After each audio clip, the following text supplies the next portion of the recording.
देखिए, मनीष कश्यप एक बेहतरीन पत्रकार हैं, बेहतरीन यूट्यूबर थे, लेकिन उनके साथ जो जाती हुई है वो बिहार की जनता और देश की जनता देख रही है। और बिहार की जनता, मैं बोल रहा हूँ भाई साहब, चैलेंज के साथ 2025 में ये जो लंगड़ी सरकार बैठी है ना 3 पैरों की कुर्सी पे, बहुत जल्दी ढह जाएगी। और हमारा मनीष कश्यप एक दिन 2025 में कह रहा हूँ शपथ लेगा और बिहार की सूरत बदल देगा। और ये जितने भ्रष्टाचारी घूम रहे हैं ना चाचा भतीजे, इनकी जगह जेल में होगी, जेल में। ये भी कहेंगे किसी शेर से पंगा लिया था, किसी शेर से। बहुत जल्दी हमारा शेर छूट के आएगा, इसमें कोई दो राय नहीं है, आप देखते रहिएगा। छूट के कैसे आएगा? 2 राज्यों को लड़वा रहा था। 2 राज्यों को नहीं लड़वा रहा था भैया, वो गरीब मजदूरों की बात करने वाला पत्रकार था। वो चाटू पत्रकार नहीं था कि 2 पैसे फेंक दो तो चला जाएगा तुम्हारी तरफ इसकी तरफ। वो ईमानदार पत्रकार था। अगर वहाँ पे गरीब मजदूरों के साथ जाती हो रही थी तो उसकी आवाज़ उसने उठाया। बिहार सरकार को मिर्ची लग गई, उसने अपने से कुछ नहीं किया, तमिलनाडु सरकार को इंक्लूड करके और कपिल सिब्बल को वकील बना दिया। क्या हो गया? कर दो, हमें भी कर दो। क्यों नहीं करेगा हायर बेहतर से बेहतर वकील, जब 2 राज्यों के बीच में आपसी सौहार्द बिगड़ेगा तो? भैया 2 राज्यों का सौहार्द नहीं था, सौहार्द था कि इनकी सरकार दोनों की जाने वाली थी। दोनों की सरकार गिरती। क्यों गिरती?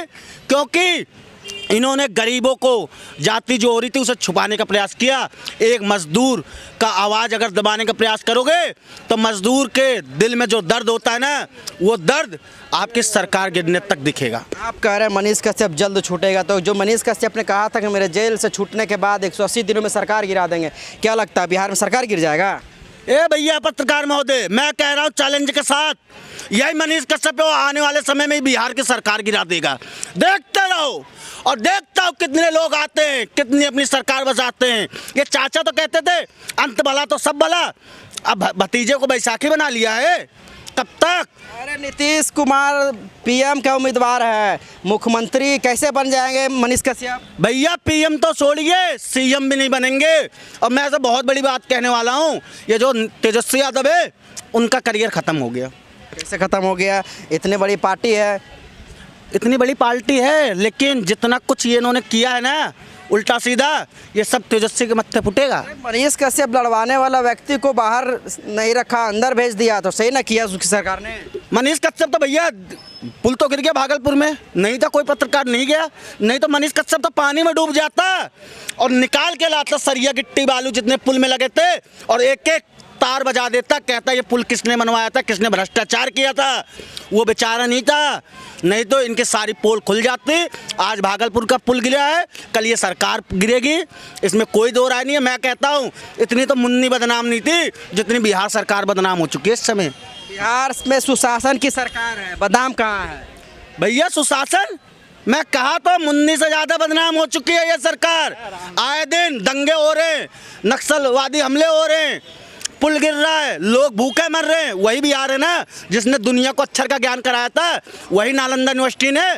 आज वही बिहार के लोग पलायन करते हैं, कहाँ कहाँ के ठोकरे खा रहे। क्यों खा रहे? उन्हें हवेली बनानी है क्या दिल्ली, बम्बई, कलकत्ता में? सिर्फ 2 वक्त की रोटी अपना पेट पालना है और उन्हें कुछ नहीं चाहिए बिहार से बाहर। उन्हें 2 वक्त की रोटी नहीं दे पा रही है बिहार सरकार। इससे बड़ी बात क्या कहूँ मैं भाई साहब। मनीष कश्यप के द्वारा, उनके समर्थकों के द्वारा रैली किया जा रहा है, रैली करने से मनीष कश्यप बाहर आ जाएगा? मनीष कश्यप आएगा, ये सरकार या तो गिरेगी तब आएगा या ये सरकार रहेगी जब ही आएगा। लेकिन जिस दिन आएगा, मैं दावे के साथ बोल रहा हूँ, उस दिन इनका जो सूरज चाचा भतीजे का पूरब से निकलता है ना, उस दिन इनका सूरज पश्चिम से निकलेगा, देखना। 1 साल का नशे लगा है, राष्ट्रद्रोह का मुकदमा दर्ज है, बाहर आ जाएगा? राष्ट्रद्रोह? भैया राष्ट्रद्रोह का मुकदमा उन्होंने लगाया है, लेकिन वो गरीबों के दिल में आज भी राज करता है। गरीबों के दिल में वो के दिल में राज करता है, किसी के दिल में राज नहीं करता है। भाई साहब चले जाओ कहीं भी, पत्रकार महोदय, कहीं भी किसी भी गरीब आदमी बिहार के लोगों से पूछोगे कि आपका मुख्यमंत्री कैसा हो, वो कहेगा मनीष भैया जैसा हो। क्यों कहेगा?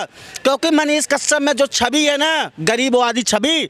अच्छा मैं एक चीज़ पूछना चाहता हूँ, ये वही नीतीश हैं, वही लालू हैं, वही तेजस्वी उनके बेटे हैं। ये लोग तो भाई साहब एक बनियाइन में आए थे राजनीति में, आज हवेलियां हैं। ये न्यू फ्रेंड्स कॉलोनी में है लालू परिवार की हवेली, न्यू फ्रेंड्स में 800-900 करोड़ रुपए कीमत है। क्या हुआ? मेहनत करके आगे बढ़े हैं। मेहनत भैया ऐसी मेहनत, अगर राजनीति में वो मेहनत करके आगे बढ़े तो ऐसी मेहनत तो बहुत लोगों ने किया। मोदी जी भी तो है, 9 साल प्रधानमंत्री, 15-13 साल से मुख्यमंत्री थे, लेकिन एक भी घर बता दो, एक भी बंगला क्यों नहीं? क्योंकि ईमानदार व्यक्ति हैं। योगी जी का बता दो, 6 साल 7 साल होने वाला मुख्यमंत्री, एक भी कार खरीदी हो, एक भी फॉर्चूनर खरीदी हो, एक भी हवेली खरीदी हो, कहीं नहीं ना। तो नेता चाहिए योगी मोदी या मनीष कश्यप जैसा। और मैं कहना चाह रहा हूँ बिहार से, बिहार के लोगों से और बिहार बीजेपी से, भाई साहब अगर सरकार बनानी है तो मनीष कश्यप को अपने में शामिल कर लो और मुख्यमंत्री कैंडिडेट बना दो। कोई माई का लाल नहीं है, उसे हरा दे। अगर इधर उधर लोगों को मुख्यमंत्री चेहरा बनाओगे, मैं बोल रहा हूँ सरकार आपकी गिरेगी। बीजेपी में मनीष कश्यप जाएगा तो सरकार बन जाएगा मनीष कश्यप। मनीष कश्यप को अगर बीजेपी ले लेगी तो बीजेपी मजबूत हो जाएगी, ले या न ले मुझे नहीं मतलब है, लेकिन अगर मनीष कश्यप खड़ा हो गया तो बीजेपी भी धराशायी हो जाएगी और आरजेडी, नीतीश, जेडीयू सब धराशायी हो जाएंगे। एक ही सितारा चमकेगा बिहार में, वो हमारा मनीष कश्यप। वही बात हो गया ना, मनीष कश्यप जो कह रहा था मनीष कश्यप को लेकर के कि मनीष कश्यप नेता है, सुप्रीम कोर्ट में कहा गया था, तो आप भी कह रहे हैं पॉलिटिक्स में है। नेता नहीं था, लेकिन आप बनाएंगे उसे नेता, आप बताएंगे नेता कैसे होता है। एक बार नेता उसे बनाएंगे, उसके बाद इन भ्रष्टाचारियों के ना जेल में सड़वाएंगे। आपकी तो नेता उसे बना के रहेंगे, आप बिना नेता बनाए नहीं छोड़ेंगे, क्योंकि हम समझ चुके नेता लोगों की भाई साहब बड़ी पूछताछ होती है जेलों में भी। मनीष कश्यप बेचारा हमारा जेल में बैठा पड़ा है, कोई नेता नगरी नहीं जा रही है। क्यों? कल को हम भी बंद हो गए, हमारे लिए भी नेता नगरी नहीं आएगी। नेता नगरी से भैया धन्यवाद, हम ऐसी नेता नगरी के चक्कर में नहीं रहेंगे। हमें नेता वही चाहिए जो गरीबों की आवाज़ उठाए, गरीबों का दुख दर्द समझे और गरीबों के लिए हमेशा खड़ा रहे। मनीष कश्यप तो गरीबों के लिए लड़वा रहा था, गरीबों के लिए हक मांग रहा था, गरीबों का हक मांगने वाला, गरीबों की बात करने वाला पत्रकार था वो। लेकिन ये जो चोर है ना, इनको ये बात हजम नहीं हो रही थी कि अच्छी अच्छी बातें क्यों करता है, हमारे भाई साहब कारनामे क्यों दिखा रहा है। मनीष कश्यप काम करने वाला व्यक्ति था, ये सब कारनामे करने वाले हैं, ये सब नामदार हैं।